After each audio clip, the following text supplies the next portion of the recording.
Hello, and welcome to Atomic Radio Hour, the show that dives into the wreckage that is post-apocalyptia. My name is Vince, your host, and I'm here with... your lone wanderer, Declan.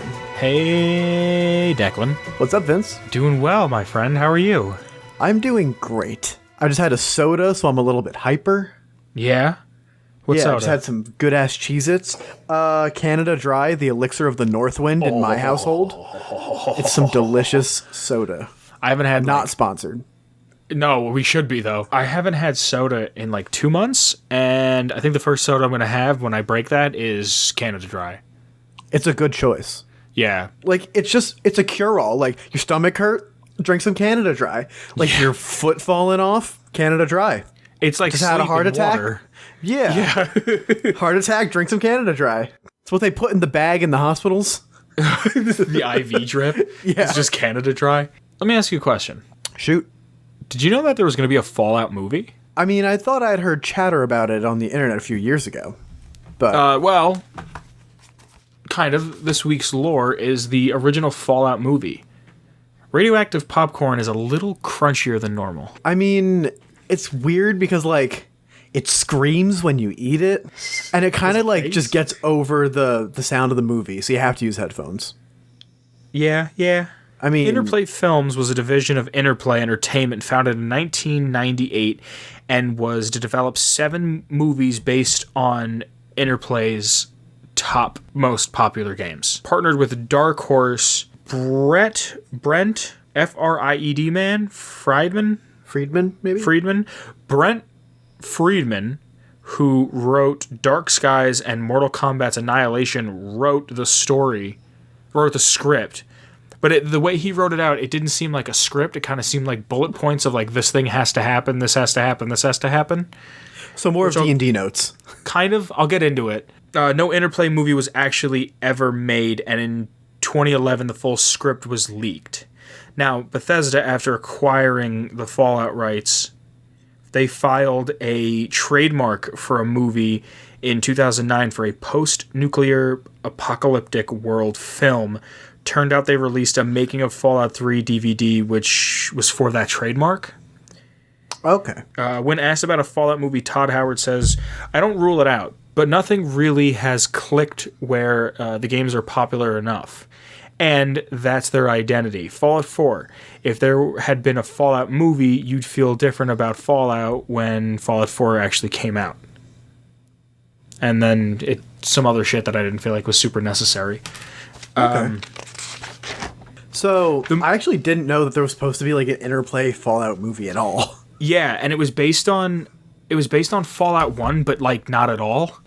The movie starts off with like what looks like modern day LA, and there's so many retcons with the original Fallout 1 story that I doubt it would even be the 50s anymore, or the 40s, whatever. Because it says modern day LA, and then it like opens up, and then it shows that they're all in vaults. I don't even know if vault suits would have been a thing. It doesn't really get into it. And the vault chip the water chip breaks, and they're like, "All right, go fix it." And here's a bunch of money and credit cards, and then they leave, and it's like, "Oh, this doesn't work." And then like they said the Master made FEV, and I don't even know if there's like full on super mutants, but there's mutated people. Like in one scene that it said that there was going to be a mutant child with 2 heads. Like if you read, I didn't write it down because I wasn't writing down over like 42 bullet points that all look like they were like paragraphs long. I watched a quick video on YouTube that someone put up. It was like, "Oh, here's the movie that never happened." It didn't look like a good movie, like from what I read. It doesn't sound like it'd be particularly good. No, it's 50 years after the bombs drop, and like it's just not fucking like the dude never played Fallout. Oh, like they probably gave him. How do you even get it? What do you mean? Like the identity that is Fallout, it's very particular in its like writing style, and I would even say it's comedy. Like it's that like Bethesda kind of flair of comedy that if you don't get it right, it loses part of its identity. Well, this was Interplay. That was a totally different. Oh yeah, I completely beefed that one. That's a totally different fucking form of storytelling. Yeah, it's a different ball game, man. I'm so ingrained in Bethesda's storytime land. Well, I feel like Interplay's story was always kind of like looser. Yeah. Like, and I don't want to sound like an asshole when I say that, but like it's kind of like it left more to the imagination. Yeah.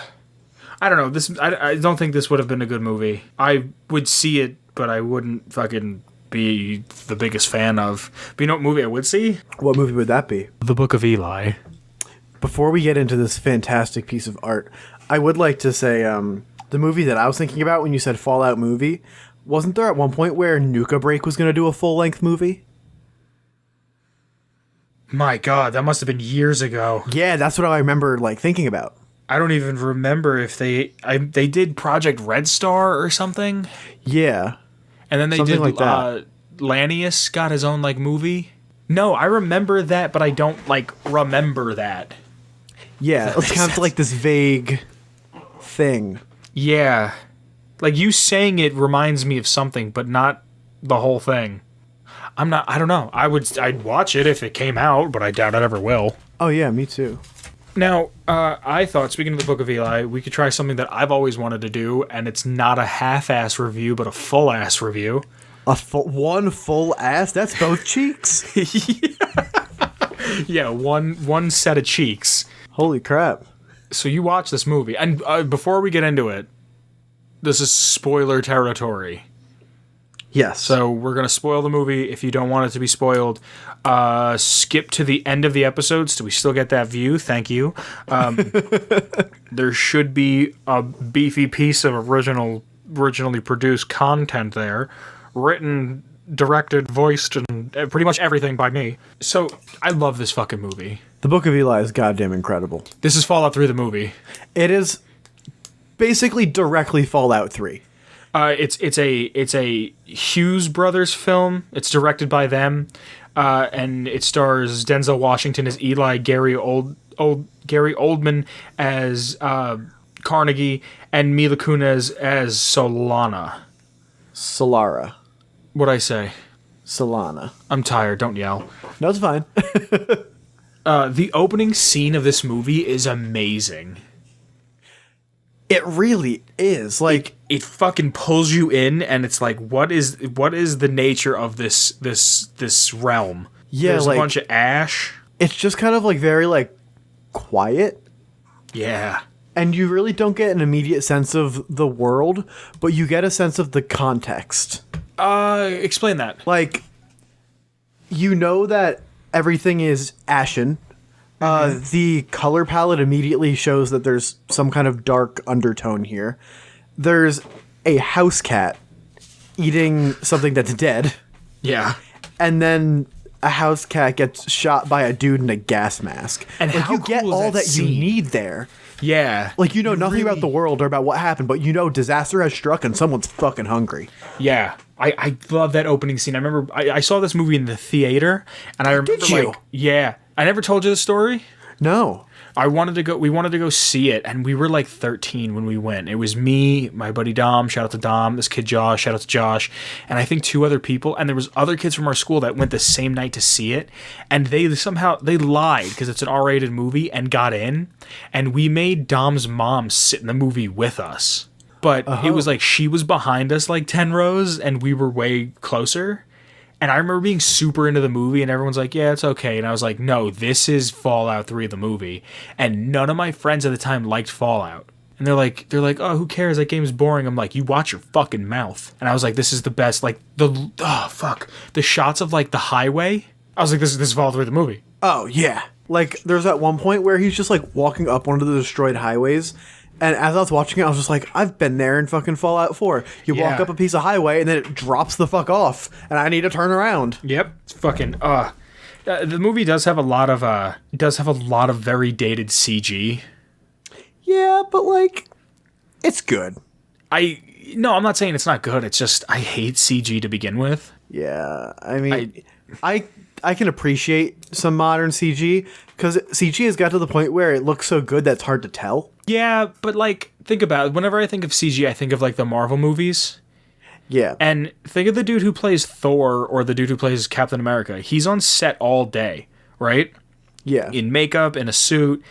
Robert Downey Jr. probably records like a month before the movie comes out all of his scenes in his pajamas. Because he's just like face into the camera. Yeah. Like, how is he getting paid like $80 million a movie, if not more, and he's not even in the movie? Or like, I mean, you could say the same thing about people that play like animated characters like Rocket from Guardians of the Galaxy. That's just a voice actor. Yeah, Bradley Cooper, I think. Yeah, does I always Rocket. forget who it was. You're not in the movie. Like, your voice is in the movie, but not you. Like, it's not like Scarlett Johansson doing flips all over the fucking place. Yeah, and it's I know you could be like, well, that's what a voice actor is for a cartoon, but at the same time, like, it's a cartoon here. Yeah. But whatever. I'm not a big fan of the CG, but I am a big fan of how blissfully slow this movie is. Oh, it fits the like tone of a post-apocalypse based on like its visual style and its pacing. The apocalypse is boring, people. There's nothing to do except not die and walk and then die maybe. I love the ominous soundtrack of just that foreboding, like, I don't know what kind of instrument it would be. I guess it would be like an upright bass or like a cello or something. And it plays very somberly throughout the movie. There's only that main theme. I guess it's like the Book of Eli theme and 2 licensed tracks. And I really, really like that. It keeps it really concise. And I have to say, fuck product placement in movies. Like, I get that in general. I get product placement is there so they can get like a sponsor and make a little extra money. But at the same time, I don't need to watch the Book of Eli and be reminded to buy Beats headphones or drink Bush beer or use Motorola products. Yeah. And Oprah's magazine. Yeah, I remember that too. There was like so many product placements where I'm just like, all right, I get it. Product placements in like the past couple of years have gotten a lot more subtle and better hidden. But this was like during the era that product placement was really getting really aggressive. This movie had to come out like 20... Hold on, I got the box next to me. Let me see if I can find a date on it. 2009. I was just going to say 2009, yeah. I knew it was either 9 or 10, so like, I don't know. Yeah, I'm not a fan. Aggressive in product placement. Yeah, I'm not... Like, it's one thing when it's there to show that this was the old world. Like, when he walks into the town that I don't even think has a name, where Gary Oldman's character is, there's like a J. Crew, but it's not a product placement, it's just a show. This was once a strip mall that's now a town. Yeah, yeah. I mean, that town had me feeling some New Vegas vibes, though. Really? Yeah, like, kind of like a straight strip, Western... kind of just getting by, have some tents along the side and like some shacks. I was getting a lot of like Freeside mixed with like Good Springs. You know what I like about that town and the landscapes leading up to that town? There's nothing for miles. Well, kind of, yeah, that, and it gives you just this like junkyard wasteland feel. Mm-hmm. Like when in the beginning of the movie, it's him walking down a highway and there's just nothing but cars. And I've said this on the show before, like the first time I ever went to a junkyard, I remember looking out and I went, this is what the end of the world looks like. And it's just dirt and it was dusty and it was hot and there was just miles and miles of cars. And I was like, this is what the end will look like. Oh yeah, absolutely. Like it was like a weirdly profound thought to have at like 11. But I was just like, this is what death will look like. This is what the end of man will look like. Is just people trying to scavenge. I fucking love the wind sound effects of this movie. Yeah. There's no music other than the soundtrack that I mentioned earlier and 2 licensed songs. And that was a big thing that I loved about Fallout 3 and that I'm a little upset that like Fallout 4 didn't have and I haven't heard it in 76 yet, is just you would stand still and hear that, oh my god. And it really like harkens back to like a personal memory of mine. The first time that I played Fallout 3 without the radio, the ambience was so freaking killer. Yeah. And especially the opening trailer or the opening teaser for Fallout 3, where after it zooms out from the bus after the ink spots cuts out, you just hear wind and like metal that is just crunching. Yeah. right before you see the Brotherhood guy. Like, fuck. I love that. Like, it's such a small detail, and it's almost like comforting for me to hear it. Oh, yeah. Like, I hear it, and I'm like, oh, I know how this world operates. There's sound. Sound is a luxury in this world. Yeah.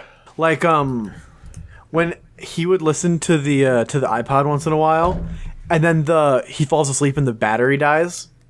I was just oh man, I would feel so bad. You're pissed off. Yeah. Speaking of that, though, I looked up the year that that iPod came out. That's just, I guess, like a Generation 1 iPod. Yeah. That came out in 2004. That was a little dated at the time. What's up? That's a dated version at the time, then. Well, yes. But this movie came out in 2009. So unless this movie... Well, hear me out. I think this movie takes... the movie takes 30 years after the bombing. And I don't want to get into the big twist at the ending till the end of this. Yeah. But I think Eli's about 63 in this. And I'll explain why when we get to the twist ending. And he says at one point, it's been about 30 years since the bombs dropped, or the flash, they refer to it as, which I love. Yeah, the Flash. It's not like the Flash. And I want to know what the Flash is. It's a bomb. Is it a bomb? They allude to it as a bomb, and because he goes, when the bomb fell, they said it ripped a hole in the sky and let the sun in. Yeah, that's what it was. So I think it's 2034 or more that this movie takes place. If this movie takes place that the bombs dropped in 2009, then it's almost 2040. You know what I mean? So it's like, yeah, it's not that far off. No, it's not. But it's. I don't know. I like the setting a lot. Yeah, and it's a really relatable setting, kind of, because you see these things that exist in our everyday life. Yeah, and I'm really into that. Like Fallout, sometimes it's hard to relate because there's robots flying around. Yeah, and that's why in not the last episode, but the episode before, I said about like the Beach Boys came on, and I got so excited because it's like a song that I grew up with because I watched Full House. Yeah, you know what I mean? Like, so it brought me there. Like I was like, oh, and if this, I think it could be 2004 because no one ever talks about like, or you see anybody with like a cell phone. Like I never saw a dead cell phone taken apart just for parts. Yeah, you're right. So, in 2004 is like right before that happened. 2005, 2006 is when cell phones were like really popping off. Because if 2004, the first iPod came out, we probably didn't get the iPhone to like 2007. The first iPhone came out in 2007. So, yeah, see what I mean? Yeah, so that didn't pop off yet. I love in the opening scene, which if you watch this movie tells you exactly how the movie is going to end without telling you. Explain. Like the twist? Yeah, of course, but like how though? When we get to the ending, I'll tell you. All right, because I'm really curious because I didn't see it coming really. Well, once you've seen the movie and you go back and you really, really watch, you'll see everything.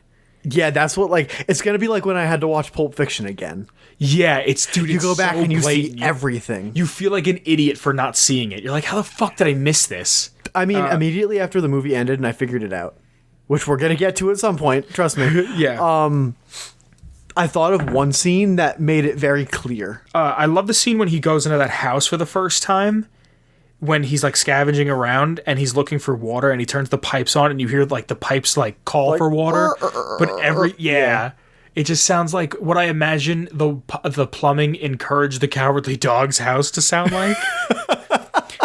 he turns it on and nothing happens, and then he opens the closet and there's the dude hanging there and he finds the boots. Yeah, and then he's like, some boots. Oh, and he's like, I like how he's like walking around like, yeah, look at me, like I just got some fresh boots. Something that really put it into perspective how destitute this is.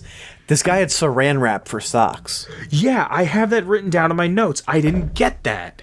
I mean, like, imagine cloth gets worn very easily. We're very fortunate to live in a society that cloth is plentifully made. Yeah. I mean, imagine, do you ever like go through socks, like rip through your socks? How often do you get new socks? I'm a bad person, probably every other year. Like, I have to get socks constantly because I'm either ripping through the bottoms or like they're just like all ratty. But imagine if you're in an apocalypse where you need to have socks to like move around. You need something or you're going to get blisters that are going to fester. I thought it might have been like, did you ever hear what pilots do? No. Pilots like cut off circulation to their feet so they don't get lightheaded. What? Yeah, I could be wrong, but I think it's like army pilots. They wear like super tight boots so there's like less circulation in their legs, so when they flip around and do shit they don't get as lightheaded. So I thought maybe he had saran wrap socks because it was he was kind of like trying to be able to walk more, and I don't know. I mean, another thing could be like to keep the heat in. Yeah, but yeah, everything kind of seems hot though. Yeah. Okay, I don't know about you, but I thought post-apocalyptic fashion looked super comfy. I think it's very utilitarian, which it has to be. I thought like you have to have things that are deep pocketed for like storing all of your shit. Yeah. And things that are more of a dark tone so you could blend in with the nature if there is any. yeah. Like, no one's going around with like a neon goddamn jacket in the apocalypse. Yeah, you're right. You're just asking to get a cap in your ass. As I was watching it though, I was going, "Oh my god, that's all the shit I wear." Yeah, like I was a loose shirt, like a big jacket. I saw his jacket and I was like, that's a Vince jacket. Dude, his pants that he has are the type of like work pants I wear. Yeah. Like the same color and everything. I was like, he looked like he was wearing like Yeezy season shit, like early Yeezy season. He looks so comfortable. You're right. There's a lot of small references. Oh, I also thought maybe the saran wrap around his legs could have been because of burns. Yeah. Because he takes off his shirt in that one scene and his whole back is burned up. Yeah, I was wondering about that. They never really addressed that, except maybe just the Flash, but... Yeah, but still, like, I don't know. I just thought maybe, like, he doesn't know fucking medical shit, so he just was like, quick, do this. Yeah. We go on to learn that he has, like, actual formal training in existing. What do you mean? Like, throughout the movie, he shows that he's a very capable individual. Oh, yeah. So, of course, he had to get formal training somewhere. Yeah. There's a lot of small references to other post-apocalyptic films. And, like, every time I go back and watch, I pick up on new ones. Like, which one jumps out the most to you? And we're going to get to this scene a little later, but when he first meets Mila Kunis in the hotel room, there's a poster for a boy and a dog on the wall. Oh, is there? Yeah, and when he first meets the bandits on the highway, they talk about his shotgun on his back. He goes, "That thing's not even loaded, is it?" And that's a reference to Mad Max, where the whole movie he never shoots his gun because there's no bullets in it. Yeah, and I think that scene is incredible. Which, yeah, we're gonna get to that in just a second. I just want to talk about the KFC wipes. Yeah, I love that little touch of like, that's your shower, and just this is the old world. This is how something that you'd go to KFC or any food proprietor and pick up napkins and shit, and it's in the glove box, and you don't think about it for a year until you have to blow your nose. But like to him, that was gold. Oh yeah. But speaking of the highway jacking scene, I love that fucking scene. That scene is so goddamn good. It's so good. He just walks up like he doesn't give a shit, and he knows it's a hijack. Yeah. He looks at the woman and he's like, what is he? So like something smells or something? He goes, what was it? It's a woman under that's right out of an overpass, and she's trying to like fuck with this shopping cart.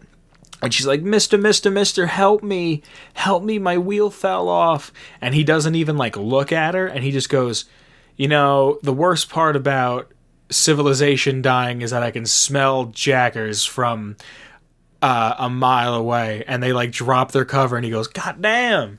He goes, this guy over here just smelled us from 30 feet away. That's impressive. But what does that say about our hygiene? And do you have that written down or just have it committed? I love that scene. I've watched it's a really good scene. I make sure I watch that scene like once a year.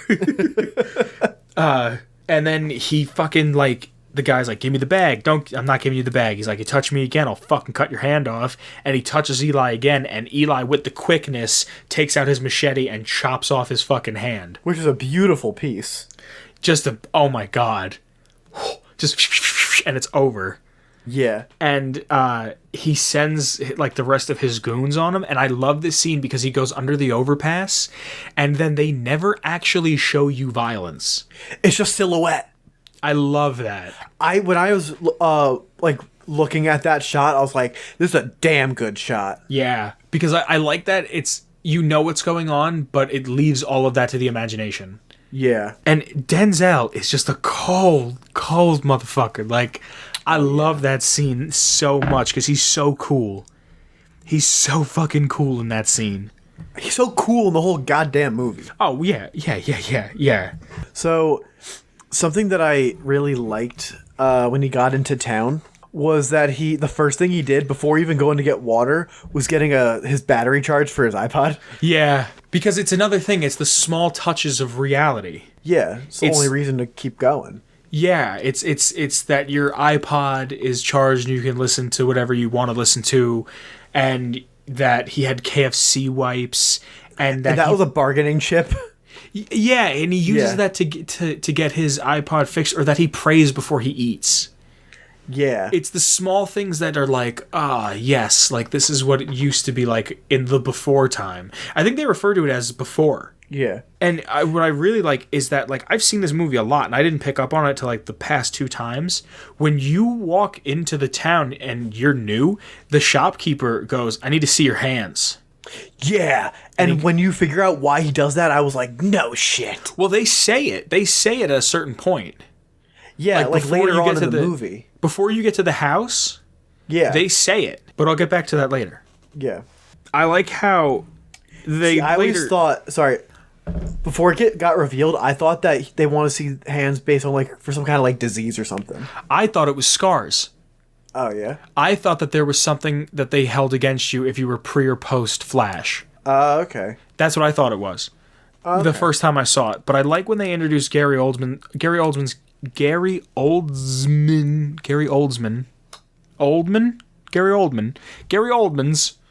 That was a lot of Gary Oldmans. Fucking, when they introduce Carnegie, when they introduce him, he's clean, he's proper, he's very well put together, he's very articulate.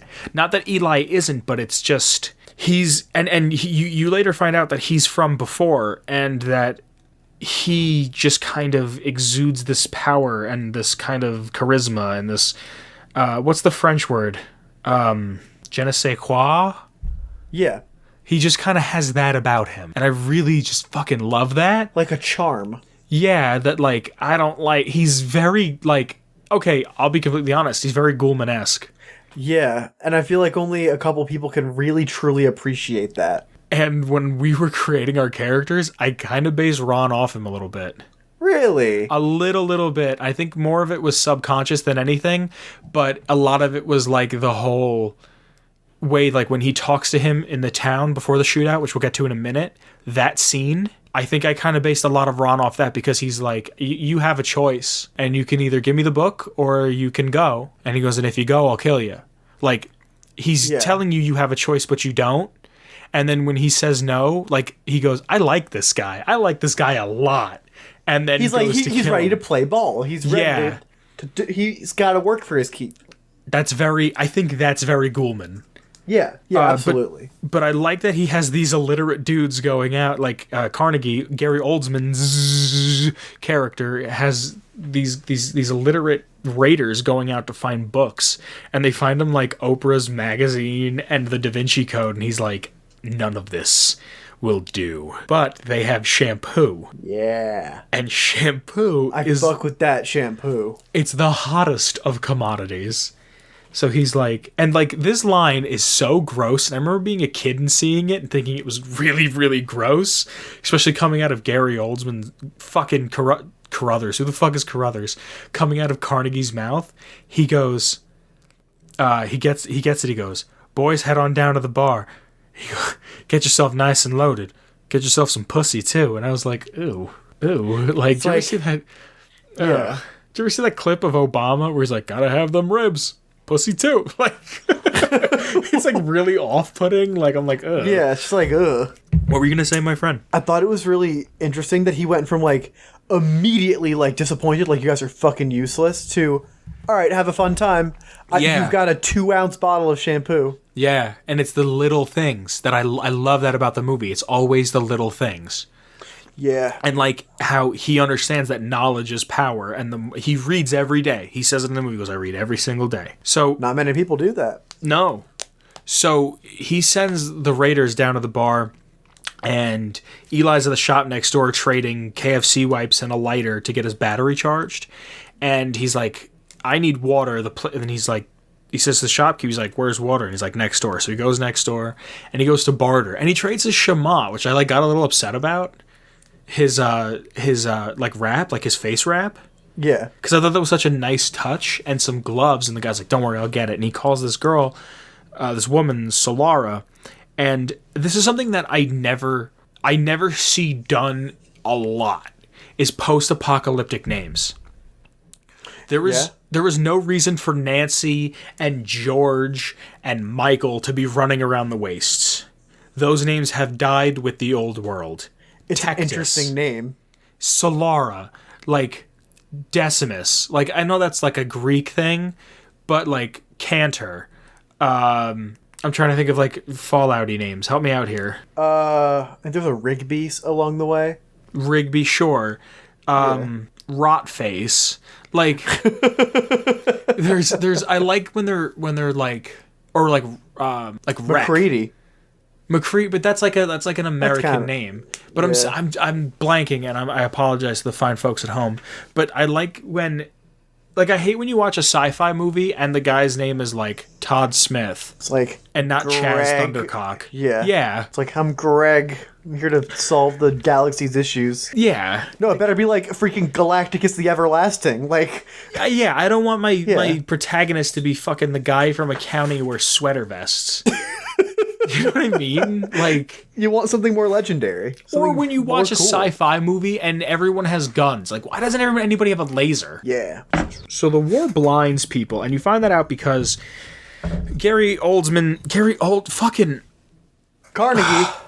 Carnegie's wife, lover, girlfriend is blind, and it turns out a lot of people from this war are blind because of the Flash, and it's either you're blind from the Flash or after the sun had been let down, because I think it's the ozone that gets burned up after the bombs had dropped. I think that's what they allude to.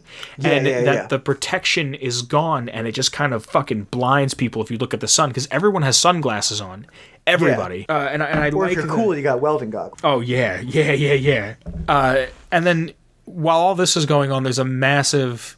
He takes that shampoo and he gives it to his girlfriend or whatever, and she's from the before and he's from the before, and he's complimenting her, and he's like, you smell great and you're so pretty, and this is the last bottle of shampoo on the planet, and it looks like he's like really taking care of her. And then later on you find out that he abuses the fuck out of her. Yeah. But while this is happening, Eli's at the bar trying to get his canteen filled, and while he's trying to get his canteen filled, the same raiders that went out, Eli actually saw them raping a woman and killing the woman's husband or traveler or companion or whatever. And there's a cat in the bar, and the cat jumps on the bar, and Eli goes to shoo it away, and the guy gets up and he's like, the fuck's your problem? And he starts shit with Eli, and then he takes the dude by the head and like smashes his face into the bar, and he's like, all right, I'm gonna walk away. Are that you scene good? Made me laugh. Really? Yeah, because I was like, man, this guy's gonna fucking snap him in half. And then Eli slams his head into the freaking bar, and I was like, yeah, you show that idiot. And I love this piece of shit. That's what you get. Yeah. I love how he does that, and he's just like, I'm gonna walk out, I'm gonna take my bag and my shit, and I'm gonna leave. And the guy's like, yeah, no problem. And he lets go of him, and he just dies. Or at least that's what's like alluded to. Did you see the way he hit the ground? I guess you're right. Even if he wasn't, I kind of figured that he would just went unconscious. Yeah, I didn't think of that. I just thought because the way he hit his head on the way down, that was just it. That he probably fucked up his brain melon. His brain melon. But after all this happens, Eli gets confronted by Carnegie, and he's like, hey, you have a very interesting skill set that I need to take advantage of. And he's like, you're an old guy, are you from the before? He's like, do you read? He's like, yep, I read every day. Eli says, he's like, every single day. He's like, well, look, why don't you stay here?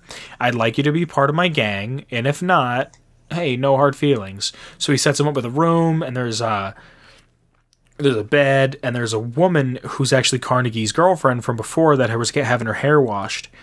And she walks into the room, and Eli, like, he's like, hello? And she walks in, she's like, I brought you food and water to wash with. And she's like looking off into the distance, and he doesn't answer her.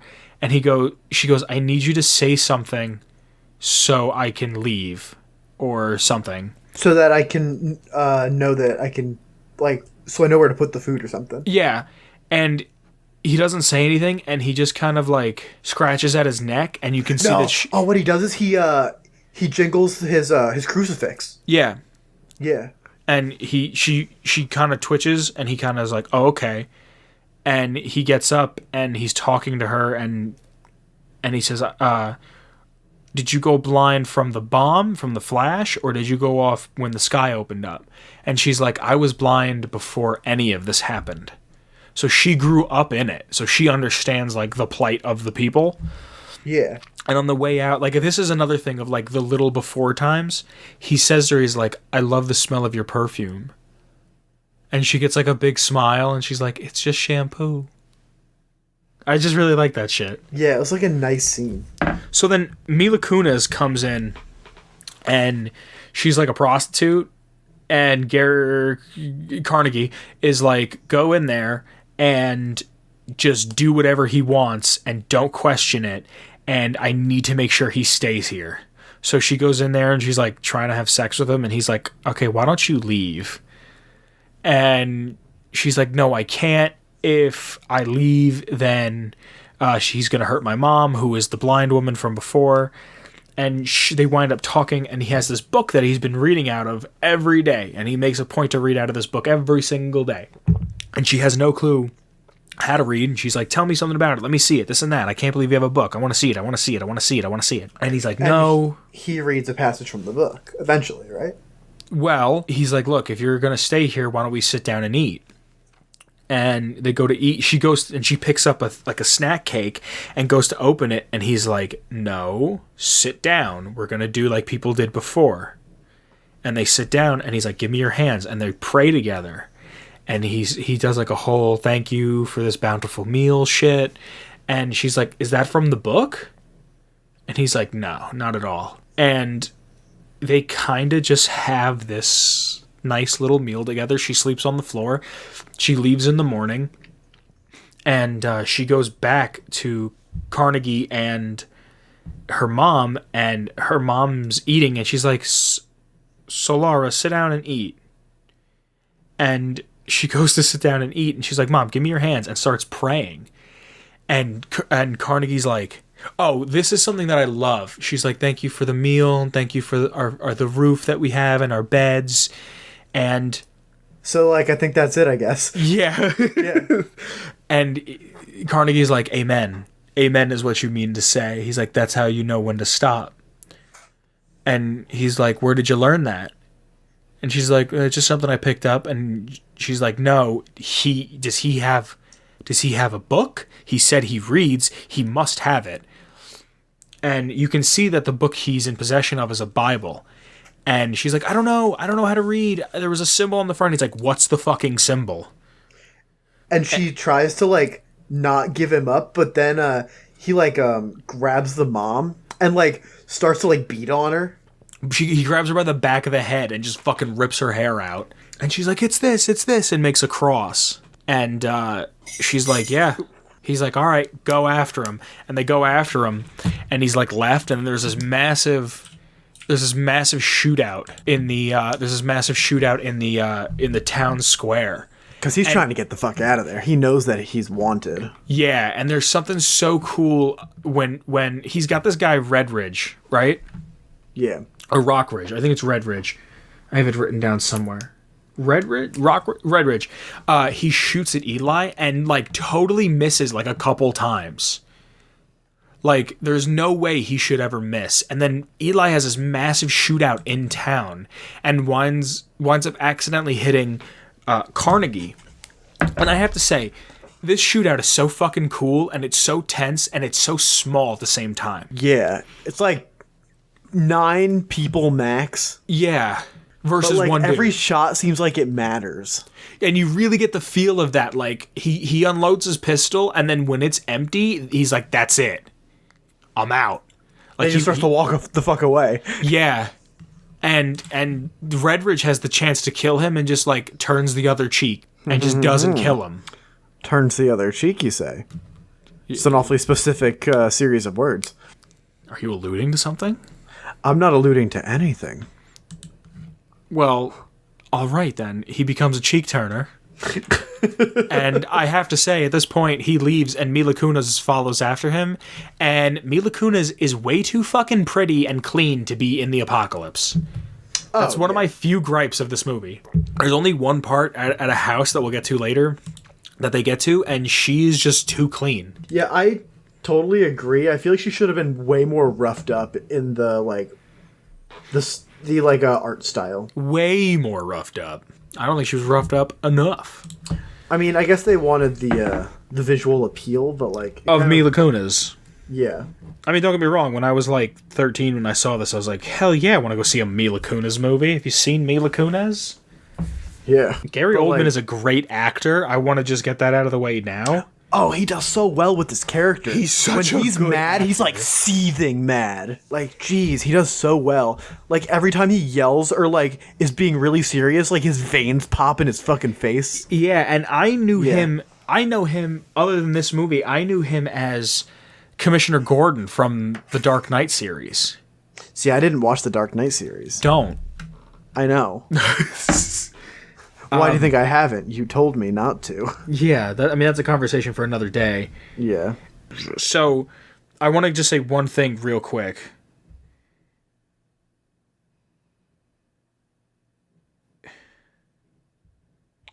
What would that be? I love how, like, money is, in this movie, pretty much water, KFC wipes, clothing, and sex. Yeah. Like, I like how Fallout has caps and everything, but I also like how it's like, these are the things we really need. It's all barter. Yeah, I really enjoy that. So there gets to a point where Solara and Eli meet up, and after they meet up, she takes him to his water, and it shows, she's like, I'll tell you where the town gets their water from. And they go there, and as they're there, it turns out that Carnegie is from this area from the before and knew that there was a spring and is getting water from the spring, and he wants to start other towns. Because there's like a series of other springs more north. Which is a noble cause. Yeah, it's like a good cause. It's a very Ghoulman thing to do. He also knows the power of... So it's at this point of the movie, you know that Eli is in possession of a Bible. Yes. Of a King James Bible. And he also understands the power that the Bible has over people. And he's trying to get the Bible for himself so he can lead over these people. So he wants to bring people to salvation by more or less lying to them, but also giving them fresh water. Yeah, it's like, have some water and not die, and here's Jesus. Yeah, so it's kind of like a fucked up, non-fucked up thing for him to do. I just really like his character. Oh, yeah. There's a point where, like, Solara just breaks down and cries right before they, like, meet up together. And everybody whispers in this movie. What do you mean? I don't know. I just noticed that, like, in the speech patterns, like, Redridge and Gary Oldman, when they talk to each other, it's very, like, it's very, like, muted. Like, it's very, like, they're whispering. Subdued, even? Yeah, like, they're like, where'd you get that book, boy? I don't tell nobody where I got the book. I'm like, all right, I get it. We're trying to make the suspense, but like, I don't know. It's a weird thing. Yeah, this is a bit weird. I didn't pick up on that. But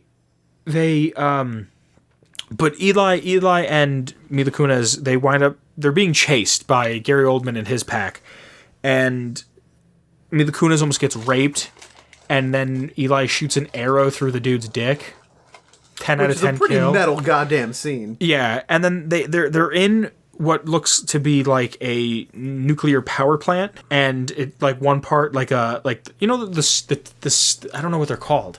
Like in The Simpsons, they have the tower, the cooling towers. Yeah, the big like weirdly shaped things. Yeah, they have that, and they're kind of like chilling in it. And as they're chilling in it, she's like, "I want to see the book. Let's read the book." And he reads her the as I walk through the valley of shadows of death, I fear no man, for the Lord is my shepherd, or some shit. Yeah. And she's like, that's beautiful. Is that from the book? And he's like, nah, I made that up. And she goes to like steal the book, and he's like, do not touch my motherfucking book. And he kind of like tucks it away, and he winds up falling asleep. And the next day, because it's at night, and the next day they wind up walking, and they get to the greatest, I think, my favorite part of the movie. What was your favorite part of the movie? My favorite part of the movie? I don't know. Like my favorite scene was probably the overpass scene. Yeah. My favorite part was probably the end. Yeah, I like the end, and I like the house that they stumble upon. My post house is probably my favorite bit. I feel that. They find this house in the middle of nowhere, and they on the door, and no one answers, and he goes to open the door, and as he goes to open the door, a trap door falls out, and this redneck opens the door with a shotgun, and his wife's right over his shoulder, and he's like, we're just some travelers, we're just trying to get our way west. And the wife's like, oh, she's just a girl, come on in, have some tea. And you go inside, and they're shaking, their hands are shaking, and at this point, like Michael J. Fox doesn't even count towards this shaking. Yeah, this is some aggressive shaking. She goes, do you want to put some music on? And Mila Kunis and Eli are like, yeah, sure, why not? So on a Victrola, on an old school porcelain needle fucking cone for a speaker record player, they play Ring My Bell by Anita Ward. That was so funny. And she's like, the old lady Martha and George is the husband and Martha's the wife, obviously, and she's going, ring my bell. She's like, ooh, it's so soothing, and you can see Mila Kunis a dumb doofy smile, and I want to say that the Eli scene is so uncomfortable though. Yeah, that part of the movie actually makes me laugh. Yeah, of course. It's it's more comedic than it should be. You can tell that when they wrote that, they either were just fuck it, we need an extra 20 minutes or something. I don't know. I think that was really intentional. Really? Yeah, I think... I'm not saying it's bad. The movie is so... Not dreary is the wrong word, because it's an interesting movie.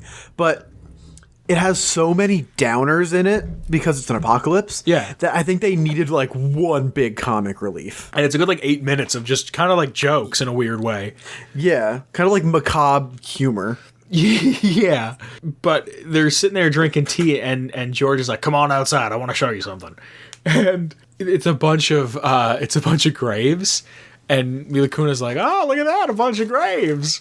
And he's like, yeah, we killed them all, trespassers. And then they're like, oh, they ate them. They ate these people, that's why they're shaking. So the whole time, turns out, they want to see your hands, because if you eat people, you shake, apparently? Yeah, I think that checks out. Is that a real thing? I think so. Why? Let me check. Okay. Why? It's called Kuro, and it is an incurable neurodegenerative disorder that it's caused by eating people or by consuming prion proteins that are only available in people meat, and it just leads to violent tremors and loss of coordination. Oh, and eventually mental neurodegeneration. Huh. So I'll give you that. That's the first paragraph of Wikipedia. But eating people makes you shaky and also lose your mind and go crazy a little bit. Cool. So they understand these people eat people, and they're like, we need to get the fuck out of here. And just as they do that, Carnegie shows up with his raider gang. And this part of the movie has some of the best camera work I've seen in a movie ever. You really think so? Oh my god, yeah. Because it's a I'll get to it in a minute. The cannibals. Oh, I remember the scene you're talking about. Yeah, he's like Eli says to the cannibals, he's like, I need more weapons than what I have. He goes, I'll show you some fucking weapons. And he lifts the couch up, and the couch they were sitting on has a false bottom and is stocked to the brim with grenades and not a rocket launcher, but assault rifles and shit, and a bunch of crazy shotguns and MP5s and whatnot. And everybody just kind of gets a gun and is shooting at people. And kind of to backtrack a little bit, Mila Kunis is like, why do you have this book?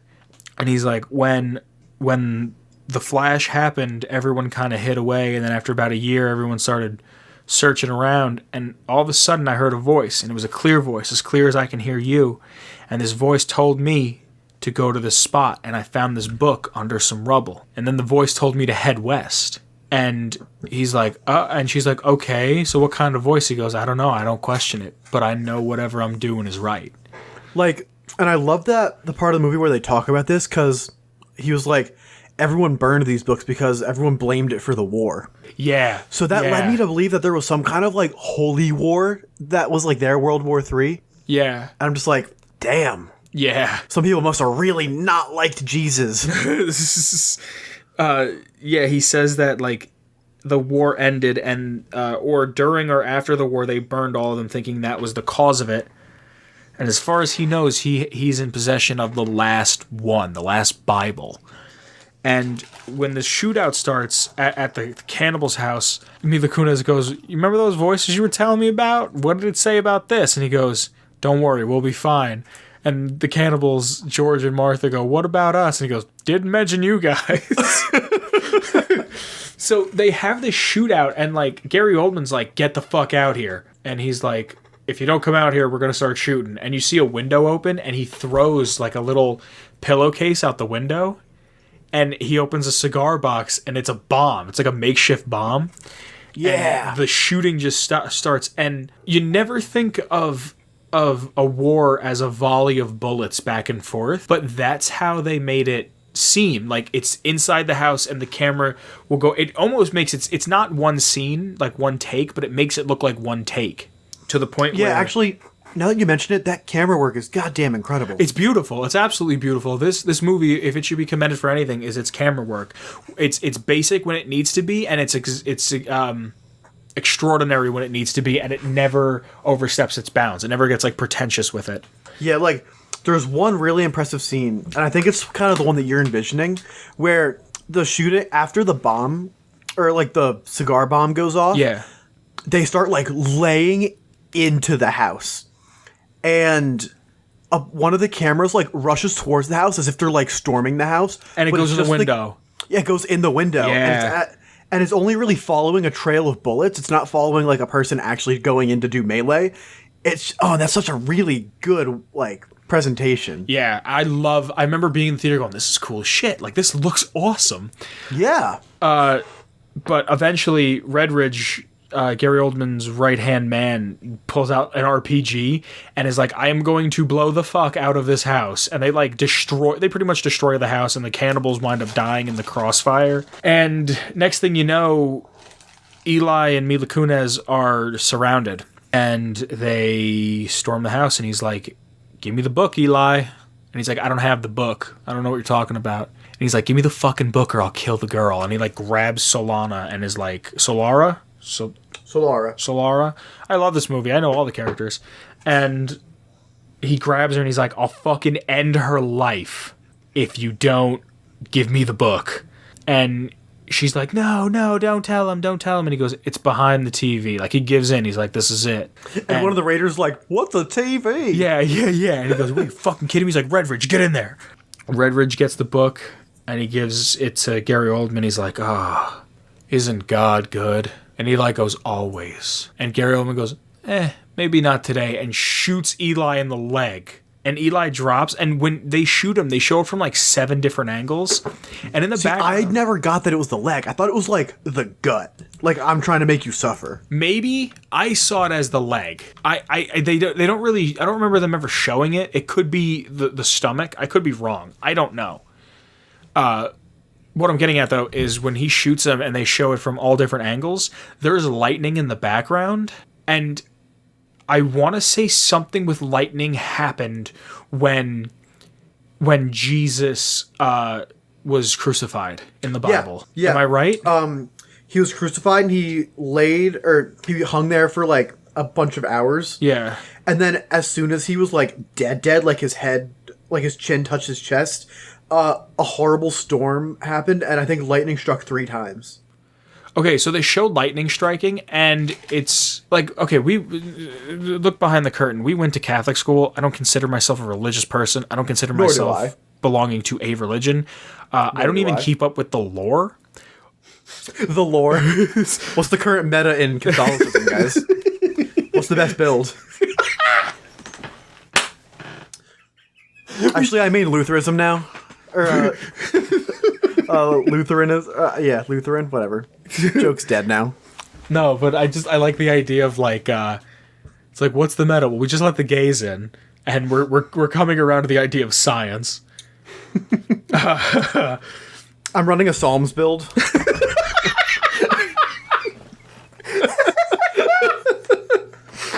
See, I hear there's gonna be DLC for the Quran. Oh, whoa, watch out. Hold on. No. We're not going to that territory. No, that's crossplay.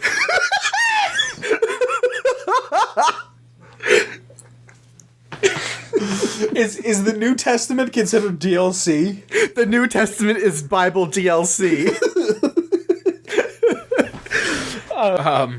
No, but what I say is that Eli's 30 or 63 is because within the Bible, like I said, I'm not keeping up with it, but I believe Jesus was crucified at 33. He was an adult, yeah. I think he was 33 because the number 3 shows up a lot in the Bible. Yeah.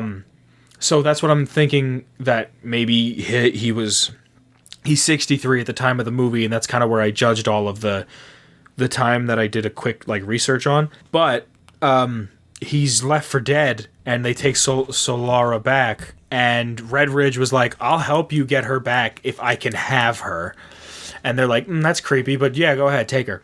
And on the way back to the camp that they're from, the town they're from originally, Solara winds up choking out the one dude, and Red Ridge put they took all of Eli's shit, and they took the Bible, and he puts the machete on the thing. So the guy driving, she chokes out. The machete flies into the dude's chest, Red Ridge's chest. Yeah, because they roll the car. Yeah, the car flips all around, and he throws the machete on the dash like an idiot. That's why you don't put your fucking feet on the dash.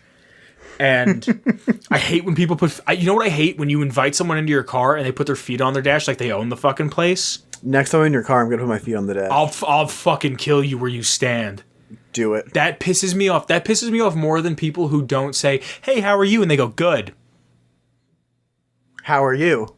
I hate when people don't fucking... I understand not holding the door or whatever. It's 2018. I can piss in whatever bathroom I want. I don't care.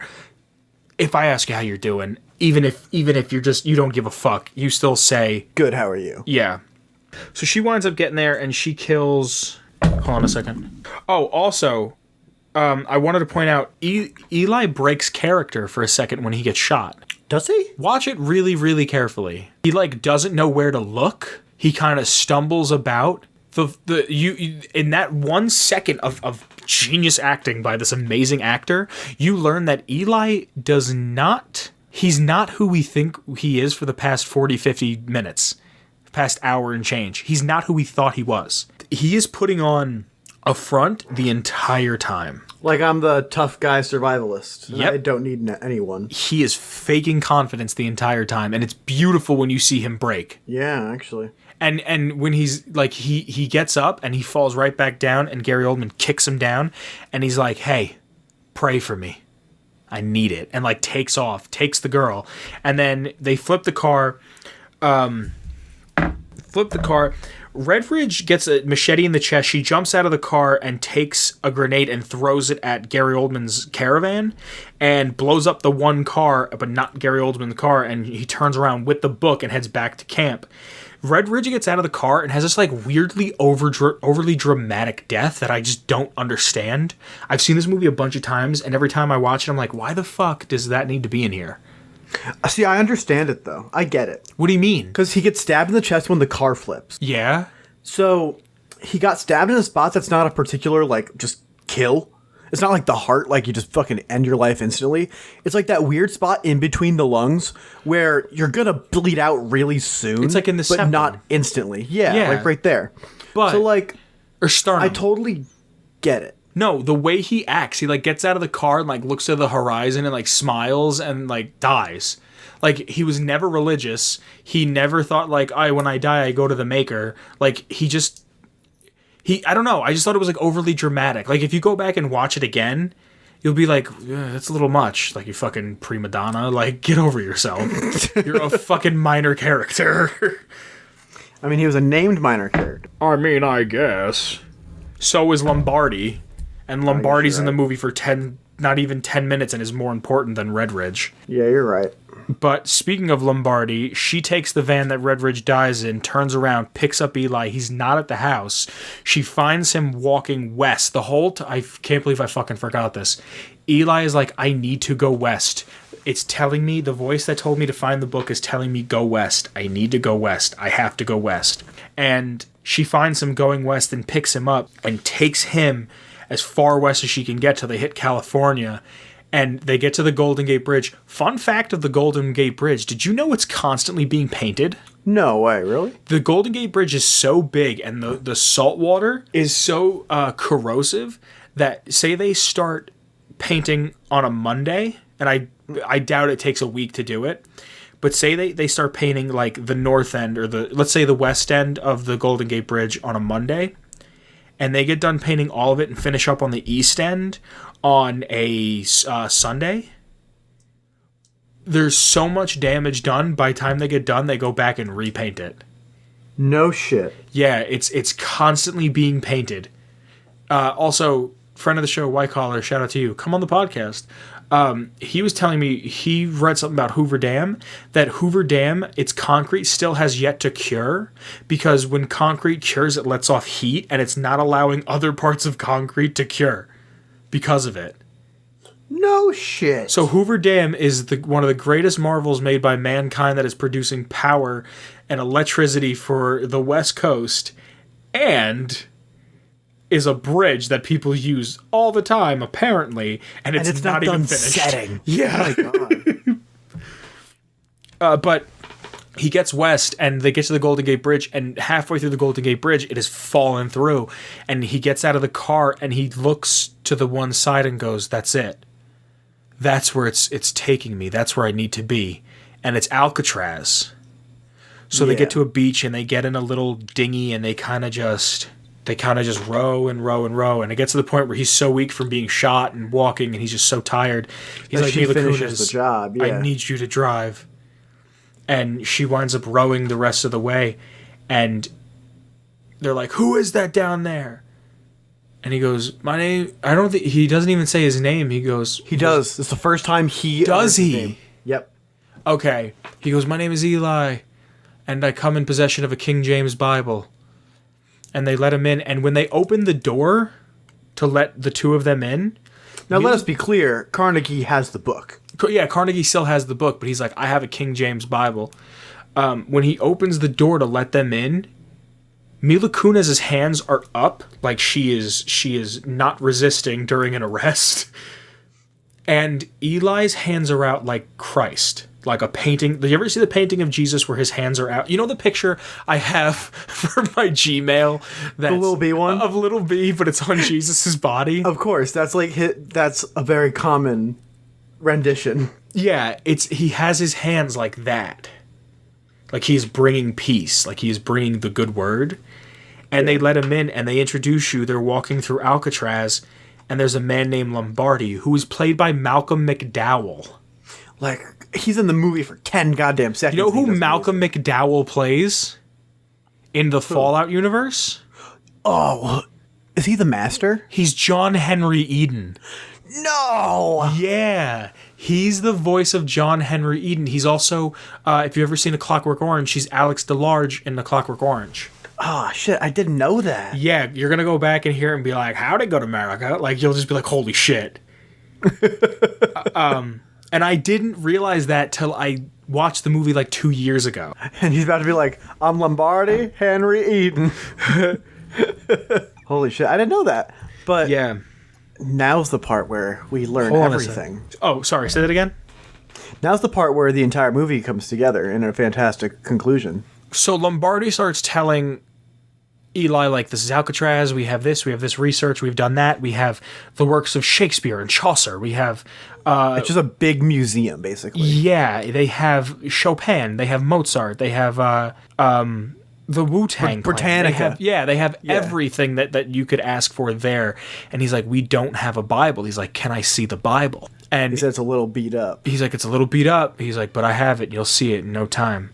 So he sits down with Lombardi and he goes, all right, get a piece of paper and a pen. Get a lot of paper and a pen and follow me. And he says, the first book of Moses, Genesis.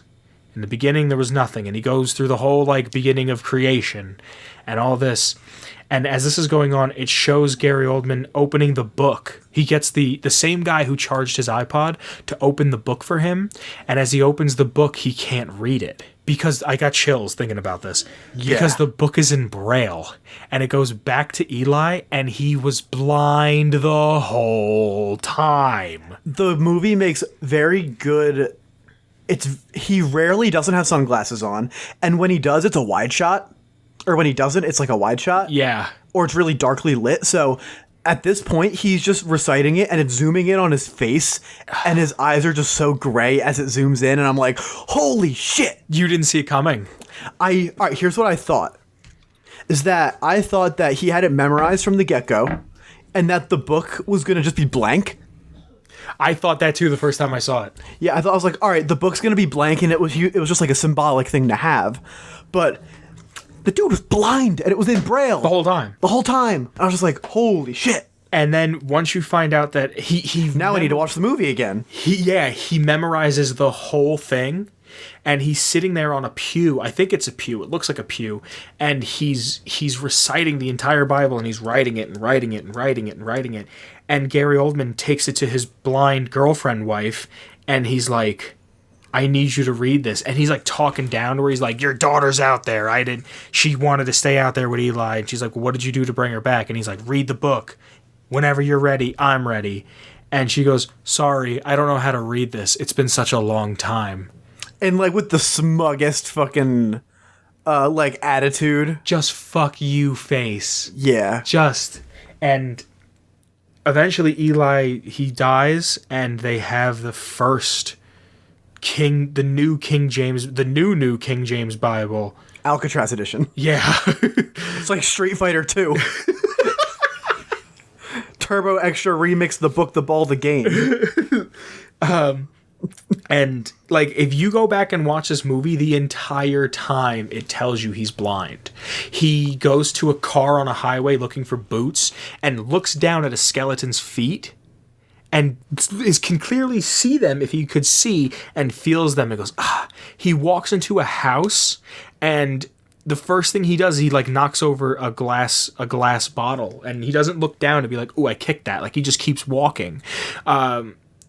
He shoos away the cat and uses too much force when he does it and accidentally pushes the cat. When he walks into the cannibal's house, he doesn't know that there's steps there, and he kicks the step. He gets his shotgun out and doesn't know where the door is, and he just kind of knocks into the door. Oh, I should have known that by now. Yeah, all the hints were there. They tell you the entire movie that he's blind. He never drives. You would think he would say to her, let me drive. Yeah, you're right. He never, ever, and everything he does off of when sound happen. Sound will happen, he reacts to it. See, I want to know how he was such a deadly shot. He had God on his side. And I know that's kind of right. I'm not a religious person, so that's kind of a cop-out answer, but it's a movie. It's a religious movie. Yeah.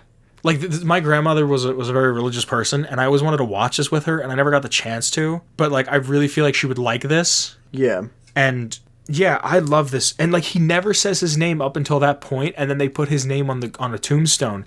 There's one other point where they actually show what his name is. When they're in the cooling towers, Mila Kunis goes into the bag. And when she goes into the bag, he used to work at a Target or a Rite Aid or a CVS. Yeah, this is hello, my name is Eli. Yeah, so you don't even know, I really genuinely think this movie was not going to be called The Book of Eli to begin with. I think the Genesis would have been a cool name for the movie. Yeah. Because that's the first book of the Bible and that's what he starts reading off of. And I bet Warner Brothers is we can't sell it unless we know who the character is or something. Yeah. Or that they didn't want it to be a religious movie. that too. Quote unquote. They didn't want it to be like, quote, propaganda. And like, it's just, I love little shit like that. Like how they Yeah. I just thought it was incredible. I thought it was really good. Yeah, I love this movie. And you know what? I don't know if you noticed it, but I used to say all the time, I was blind the whole time. Or I used to say like, Are you shitting me? Yep. That's where this is from? There's a video. I remember I saw this, and I'll link it to you. I saw, it's called Fallout 3 Abridged, the Book of Eli, I think it's called. It's a machinima from like 10, 11 years ago, right? It's one of my favorite YouTube videos ever, where it's the entire plot of the movie to like 4 minutes. And like, he's shooting people. He goes, oh, fuck. He's like, I gotta get this gun checked. That went off half-cocked in that dude's face. And it's not like Denzel Washington. It's Denzel Washing Machine and Gary Oldsmobile. Like, it's stupid. But at the end of it, he's like, I have a goddamn motherfucking King James Bible in my goddamn motherfucking head. And he's like, I got the word. The word was good. Word. Like, it's so fucking stupid. Well, it's an abridged series, so like, it has to be. And then like, he's like, all right. And before I die, I have to let go of my one secret. I was blind the whole time. Don't you feel like an idiot for assuming things? But like, there's one part where he goes, I smell some stinky, dirty grandpa diaper raiders. 'Cause, you know, I can see them and smell them. I'm totally not blind or anything.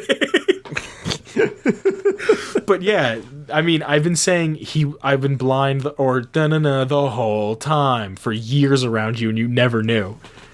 I never knew. He never knew. Jeez. Yeah. I love this movie. I love everything about this movie. I love the symbolism. I love Fallout 3 is a movie. It is. It really is. I want to find out the coat he wears in the movie, and I want to buy it for myself. I want to get John Marston's hat, and I want to wear that. But you said you watched it on a streaming platform, correct? I watched it on Amazon. I have the DVD, and there's an animated short called Billy, A Lost Tale, and it's Gary Carruthers. Not Carruthers. God damn it. Fucking Carnegie. I was going to say Clementine the next time. I couldn't think of his name. Thank you. Carnegie's character. And it starts off with him as a child and his mother watching a televangelist. You know what a televangelist is? Yes. It's him watching a televangelist, and like, he's upset with how the guy on the TV is like, oh, we need your money. The Lord needs your money. Money. And then he's like, fuck this, and walks away and goes in his room and grabs like a porno mag from under his bed. And his dad catches him looking at it, and he beats the shit out of him. And the whole time it does like a huge emphasis that he's wearing a cross. That's like, turn the other cheek, forgive your fellow man. And at the same time, he's beating the shit out of his child for looking at porn. And his mom is writing out checks to the televangelist, and she's like, go mail these. So he takes them and puts them in the garbage can, burns them, and then lights the whole house on fire with the two of them in there. Whoa. Yeah, and that's him as like a 10 or 12-year-old. Pre-Flash. Yeah. So he understands the power that religion has for some people when it's abused. Man. And I don't think it needed to be made. It feels kind of shoehorned, but I really liked it. If you could rate this movie, what would you rate it? It was pretty solid. Like, I would probably rate it like 9 Brahmin steaks out of 10. What about you? It's up there for me. Yeah? It's not a perfect movie, but it's up there. It's top 3. You have to give it some kind of metric. I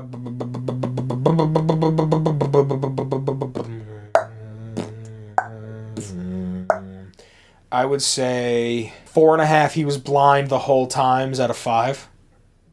All right. All right. I'm into that. And I only didn't do out of 10 because you did out of 10. I was really hoping you would do that. But do you know what else I'm really hoping you would do? Shout out Shane Ivers? Yeah. Yeah. Do you want to do it this time? I don't have the information in front of me. That's your thing. I've just committed it to memory at this point. Have you really? Yeah. Then fucking why are you asking me? I don't know. I was blind the whole time. So Shane Ivers makes our wonderful intro music. It is Feather Duster. You can find it at www.silvermansounds.com/free music/featherduster. But another thing I want to know is, where in this wasteland can we find some entertainment? If you'd like to find some entertainment, you could follow us on the Discord. We're always having a conversation on there about something. Doesn't always relate to Fallout, but it's always a good time. The link for that is in the description below. You can also follow our Twitter, the Twitter for the show, and that's at Atomic Radio Hour. Once again, that's at Atomic Radio Hour. And if you'd like to follow myself, you can follow me on Twitter at @the_Boogans. Again, that's at, all capitals, @the_Boogans. And if you want to find me, you can find me at Declan_Bien. Any final thoughts, Declan? I hope you came packed with some nuclear popcorn, because we've got another episode of Nuclear Family. Yes, we do. This one, it took me a very long time to write and record and edit. I did a lot of yelling. And it took me a long time to do this one because it was one that I think was a little hard to write. It's also very long. The other parts are going to be coming subsequently. I'm not saying that they're coming out exactly after, but they will be coming out shortly. I'll tell you what, guys, Vince really outdid himself. You think so? Oh, absolutely. Hey, thanks, man. I appreciate that. Yeah, I mean, it's true. Thank you. So yeah, everybody enjoy. All right, See bye. you next time. Wear a seatbelt.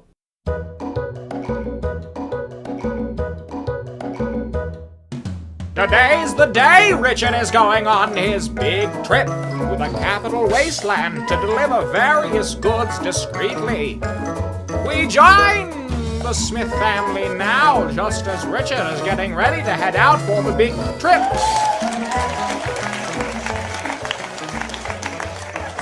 All right, let's see. I have my stim packs, my cans of cram, a few pre-war books for entertainment. What am I forgetting? What am I just right around it? Oh, Jesus, my rifle. How could I forget? Morning, Richard. Oh. Hello, Karen. How are you doing this morning? Do you want me to make you some coffee or something? No, Richard, I'm fine. I'm leaving today, Karen. I'm going to be gone for a few days. Maybe a week. Maybe more. Yep.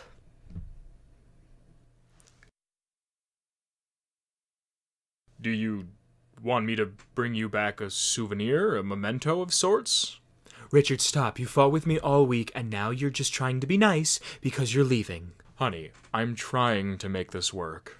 By being a dick all of the time? What do you want me to do? I go to work all day and I bust my ass, and you're home all day doing God knows what. I'm at home all day making sure that Jimmy is safe, the garden is tended to, and that you have food ready for your fat fucking ass when you come home. Oh, fuck you, Karen. You've made Rad Roach meatloaf 3 times this week. Karen, 3 fucking times. And without me, you'd fucking starve, you fucking broke dick loser. And without you, I'd actually have some fucking caps. Oh, I'm so sorry, Richard. I'm so sorry. You have such Well, a I guess troubled if Mom and Dad are miserable already life. fighting, Do I you might remember as what you well were doing get up. Before you met me? Do you have any? I think I'm gonna show any Abby the remembrance, abandoned house at the anything end of the that? cul-de-sac. No? Do you remember how? Maybe you we'll meet were up with the peddling fellas around chems lunchtime. on the I hope Mom side and Pop don't with lay into me about Santiago yesterday at the because you park with couldn't all the afford jet your and rent, whatever. and you needed a little extra money. Oh boy. You don't remember I that, still am Richard? pretty hungry. How fucking convenient. Oh, Karen, guess if Mom shut and your Pop are fucking fighting, I mouth. doubt You she's can gonna hear make me yourself anything half for the time. breakfast. Honestly? Again. Really? Do you fucking hear how stupid you sound? You should go live with the fucking Brahmin, because you're a fucking idiot, you fucking moron. I can't even believe I still keep you around. You doing all this fucking stupid shit to embarrass me. And don't even get me started on how the neighbors talk. That's right, Karen. I know how the neighbors talk. 'Cause I talk to the neighbors. I try to make a conscious effort to understand what's going on within my community. Don't even give me all that shit about you need to be here for Jimmy and Jimmy needs you. Jimmy doesn't even fucking look at you when you walk in the door, you fucking... I don't even have the words for how fucking disgusting you are. I fucking cannot stand you. I cannot stand anything about you. I hate the fucking smell of you. I hate when I wake up in the morning and you leave the bathroom and I can still fucking smell you in the bed next to me. Fuck you, Richard. Fuck you. And how come every time that fucking zombie comes around, you get real fucking friendly? Because I'm not a worthless, pathetic, feckless sack of shit like you, Richard. Well, I don't know, Karen. You seem to have a pretty wild past. How do I know you're not a fucking gravedigger? How fucking old are you? Why would you say that, you fucking child? I'm sorry, Karen. You're right. No one would want to touch you with that gangly, misshapen husk of flesh you call a body. Oh. You want to talk about my body? Well, you're the one who ruined it when you put a fucking baby in me. And when you figured out that you were pregnant, I found a doctor and wanted to give my half of the caps so Richard! we could... Jimmy's already in the kitchen. Lower your fucking voice. Hello, son. Morning, Jimmy. Hey, guys, don't worry about me. I'm just gonna finish eating my breakfast and listen to an episode of Admiral A-Bomb, and I'll head on out. Oh. All right. You know, today's the day I'm heading up north, Jimmy. Yes, Jimmy, make sure that you say goodbye to your father. Bye, Pop. You know, Jim, it's going to be a pretty dangerous trip. Your old man might be in quite a bit of trouble. I might even come across a death Give claw. it a break, Richard. You're trying to do the same thing to Jimmy that you did to me when we first met by impressing me. And it's honestly very sad. Karen, I thought we weren't supposed to fight in front of Jimmy. Well, how about when I get home, we can have a good old-fashioned game of catch, Jim? Yeah, no, I'm good. Well, okay. How about I take you fishing? You love fishing. Do I? Do I, Dad, or do you love fishing? All right. How about I help you with your homework? Dad, stop. Don't worry, I'll get it. Mr. Simmons! Hey, Jimbo, how you been? How's that arm of yours? Oh, you know, nothing that I can't come back from. The missus, Abby, and I was talking last night about you, and we were thinking, Abby wants you to stay over sometime this weekend, Jim. If that's okay with you and your folks. Well, I don't know. I'm going That's to be... fine, Vug. It'll be nice for Jimmy to stay out for a night.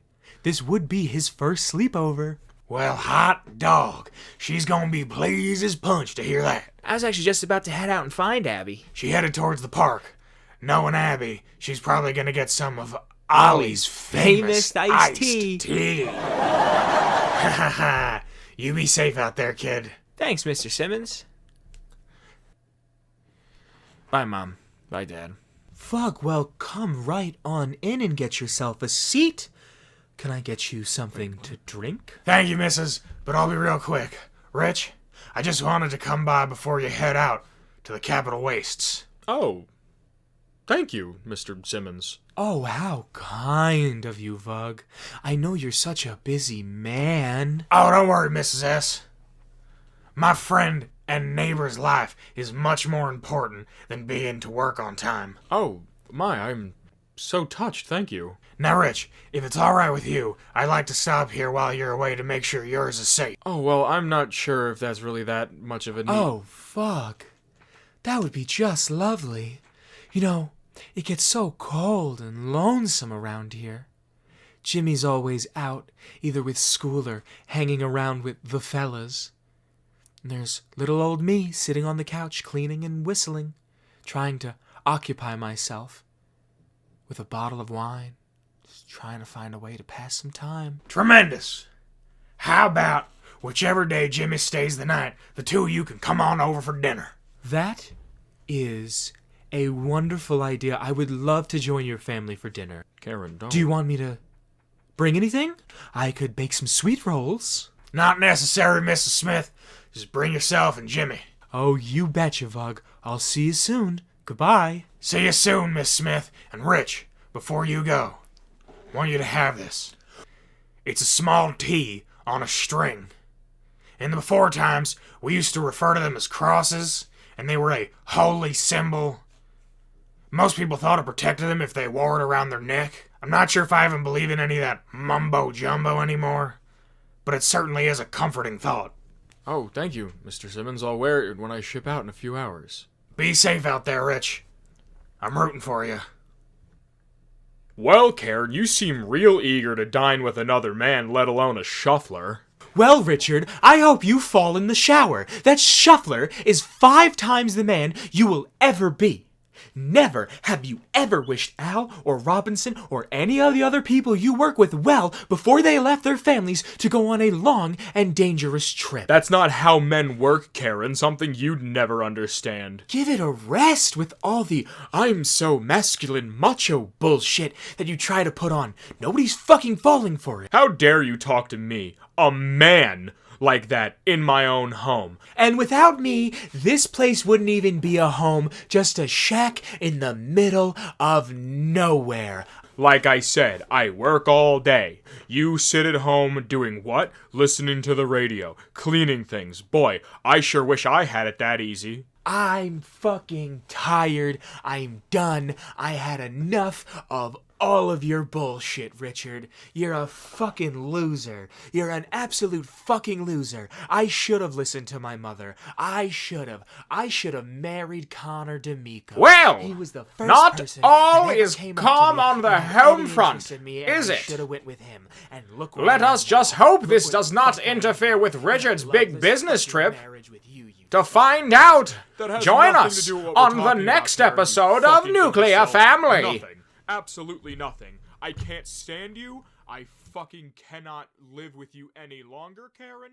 I am only here for the kid. Atomic Radio Hour Podcast.